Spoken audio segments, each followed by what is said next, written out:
That ultimate selfie display. It's very experientially based, right? But also very intricate in how it uses visual elements. It would be very, very difficult to actually pull off. So it was. Yeah. It was super difficult. The Columbus Convention Center in Columbus, Ohio, wanted something that was sort of going to be unique and different and put them on the map. And there was this really talented guy named Matthew Moore, and he said, what if we make the world's biggest selfie machine? And so he said, like a giant head that's made of LEDs and scans your head and you become the head. And I think to his surprise, the Columbus Convention Center said, yeah, that sounds good. Let's do that.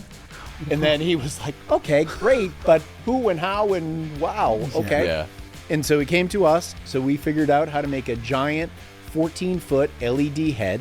You walk into the back of the head, sit down, 32 cameras take pictures of your face, and then you become the head. What's great is that it actually turns to a window at the end of the night and sort of displays to the streets of Columbus, Ohio, and all the heads that got scanned that day sort of loops through them as it plays, and all the people of Columbus get to see all the heads. So we figured out how to do it. We figured out how to segment those LEDs so that we could get the really curved shape, because as you're coming around that nose, I mean, that's a pretty tight curve in there. But, we did all that engineering, figured out how to do it, and then we built it, because you have to put it all together. You got to, prototype it. You got to really work it for a long time before it gets installed. So that was a really cool project. It's called As We Are. Kind of build it in halves. So we built it in 3 sections and then kind of, put those together. Because remember, it's got to go through paint and so forth. And then it has to be shipped, although it did ship pretty much as one unit to Columbus. Wow. Loaded it up and put it on the truck as That'd one been fun unit. if you get it activated on the back of a flatbed as it drove.